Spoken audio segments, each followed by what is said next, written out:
قابل عظیم وزیر اعظم نریندر مودی 3 روزہ دورے پر پہنچے۔ امریکہ پہنچنے کے بعد مودی نے ٹویٹ کیا، واشنگٹن ڈی سی پہنچ گیا۔ اگلے 2 دنوں میں امریکی صدر جو بائیڈن اور نائب صدر کملا ہیرس، آسٹریلیا کے وزیر اعظم اسکاٹ موریسن، جاپان کے وزیر اعظم یوشی ہیدے سوگا سے ملاقات کروں گا۔ اس دوران کوارڈ میٹنگ میں شرکت کروں گا، اعلیٰ کمپنیوں کے سی ای او سے ملاقات کروں گا اور ان کے ساتھ ہندوستان کی معاشی کامیابیوں کا اشتراک کروں گا۔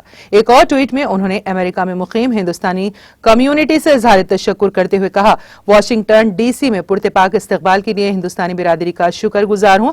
ہمارے غیر مقیم ہماری طاقت ہے۔ یہ قابل ستائش ہے کہ کیسے ہندوستانیوں نے دنیا بھر میں اپنے آپ کو ثابت کیا ہے۔ وزیر اعظم مودی آج 5 بڑی کمپنیوں کوالکوم، ایڈو، فرسٹ سولر، جنرل ایٹمکس اور بلیک سٹون کے چیف ایگزیکٹو آفیسرز سی ای او سے ملاقات کریں گے۔ اس کے ساتھ ہی وہ امریکی نائب صدر کملا ہیرس سے بھی ملاقات کریں گے۔